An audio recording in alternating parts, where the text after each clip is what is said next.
विपक्षी पार्टियों के मुंह पर एक बार फिर से इलेक्शन कमीशन ने जोरदार तमाचा मारा है।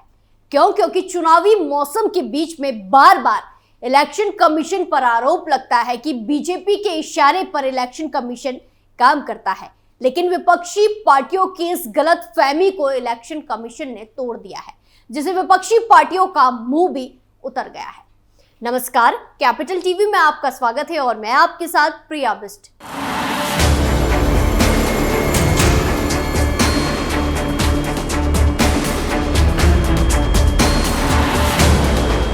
महाराष्ट्र और झारखंड में विधानसभा चुनाव को लेकर सियासी पारा चढ़ा हुआ है। प्रमुख राजनीतिक पार्टियां जमकर प्रचार अभियान में जुटी हैं। इसी बीच चुनाव आयोग ने केंद्र की सत्ताधारी भारतीय जनता पार्टी और विपक्षी दल कांग्रेस दोनों को नोटिस भेजा है। यह नोटिस चुनाव प्रचार के दौरान अमित शाह और राहुल गांधी के भाषणों को लेकर दिया गया है। दोनों नेताओं पर अपने भाषणों में आदर्श आचार संहिता के उल्लंघन का आरोप लगा है। आयोग ने नोटिस जारी करते हुए दोनों पार्टियों से 18 नवंबर तक जवाब मांगा है। चुनाव आयोग ने अपने नोटिस में अमित शाह और राहुल गांधी का नाम नहीं लिया है, जैसे कि आमतौर पर होता है। हालांकि पार्टी को अपने स्टार प्रचारकों के लिए जिम्मेदार ठहराया गया।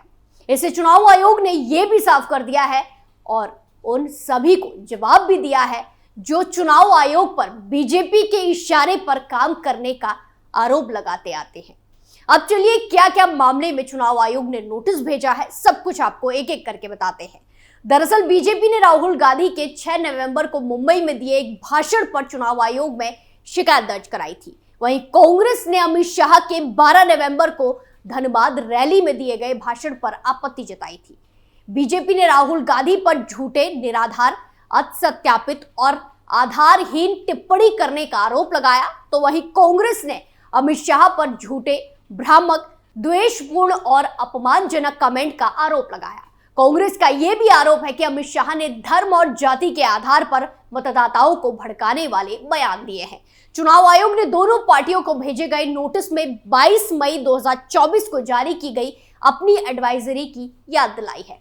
आयोग ने उस समय बीजेपी अध्यक्ष जेपी नड्डा और कांग्रेस अध्यक्ष मल्लिकार्जुन खड़गे से कहा था कि वो ये सुनिश्चित करें कि उनके स्टार प्रचारक राजनीतिक भाषणों के उच्च मानकों का पालन करें और आदर्श आचार संहिता के प्रावधानों का पालन करें।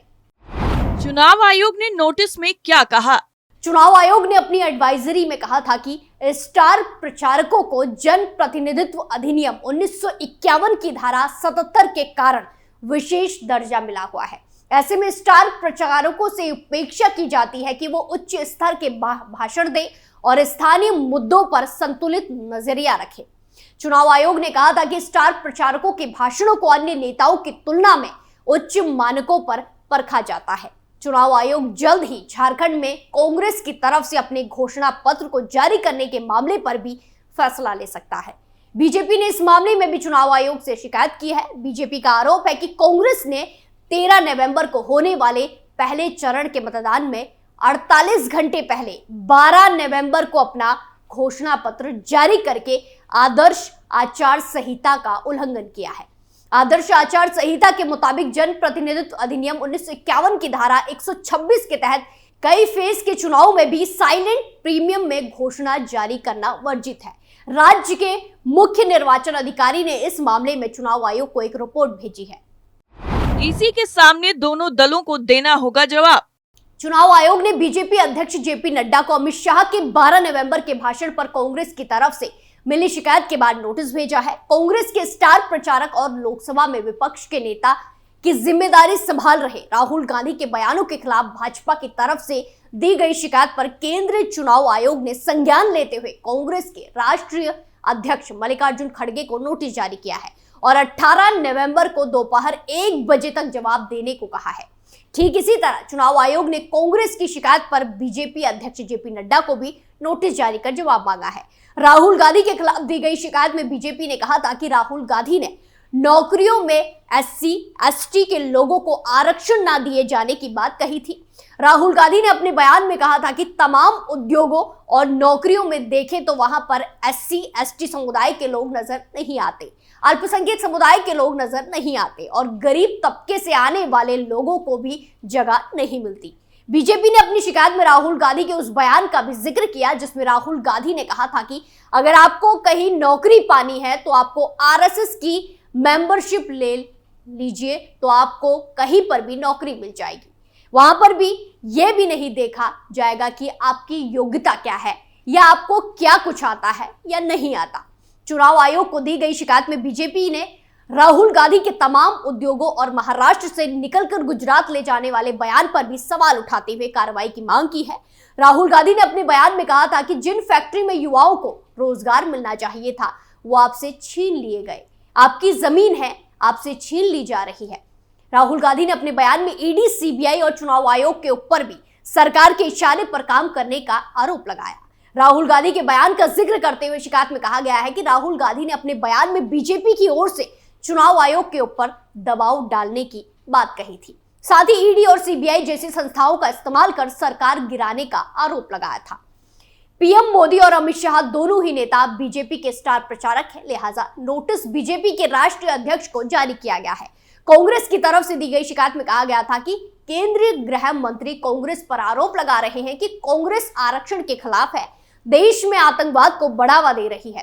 केंद्रीय गृह मंत्री इसके जरिए मतदाताओं को भड़काने और प्रभावित करने का प्रयास कर रहे हैं। वहीं प्रधानमंत्री नरेंद्र मोदी के खिलाफ भी ऐसे ही आरोपों में चुनाव आयोग को शिकायत दी गई।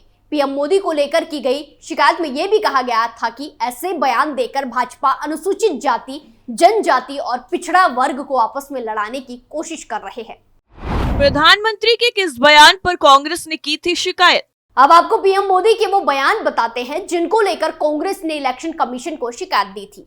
दरअसल प्रधानमंत्री मोदी ने कहा था कि अगर आप एक नहीं रहे, आपकी एकजुटता टूटी तो सबसे पहले कांग्रेस का आपका रिजर्वेशन छीन लेगी।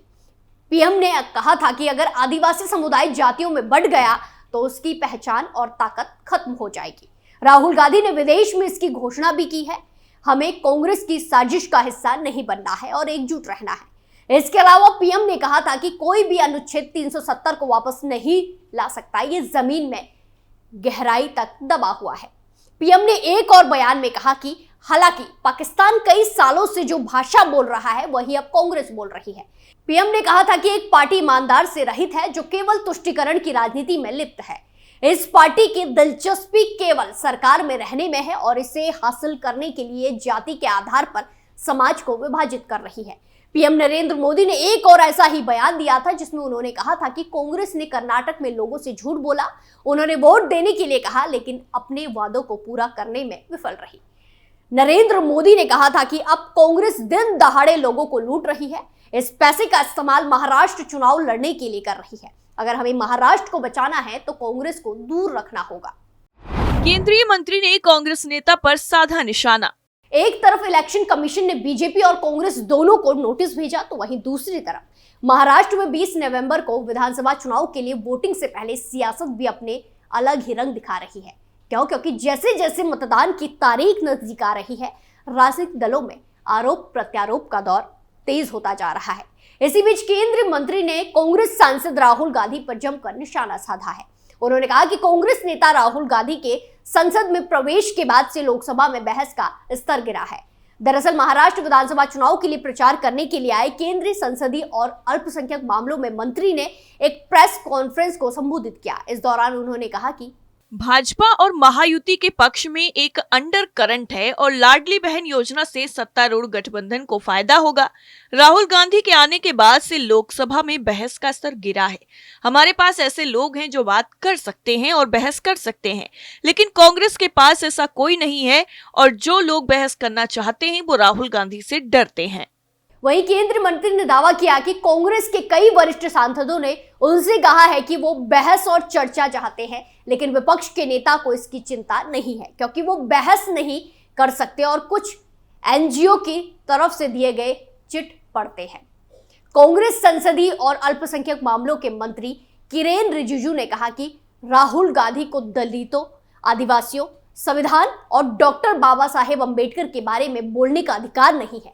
इसी के साथ वक्फ संशोधन विधेयक के विरोध के बारे में पूछे गए एक सवाल के जवाब में उन्होंने कहा कि विधेयक का विरोध करने वाले राजनीतिक कारणों से ऐसा कर रहे हैं। इसके अलावा उन्होंने दावा किया कि कई मुस्लिम प्रतिनिधियों ने उनसे मुलाकात की है। इस मुस्लिम प्रतिनिधियों के वक्फ संशोधन विधेयक का समर्थन किया है।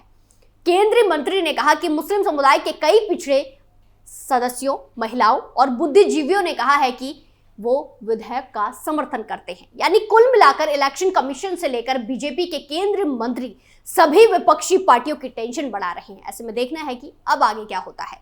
स्पेशल स्टोरी में फिलहाल के लिए इतना ही। बाकी तमाम खबरों के लिए देखते रहिए कैपिटल टीवी। नमस्कार।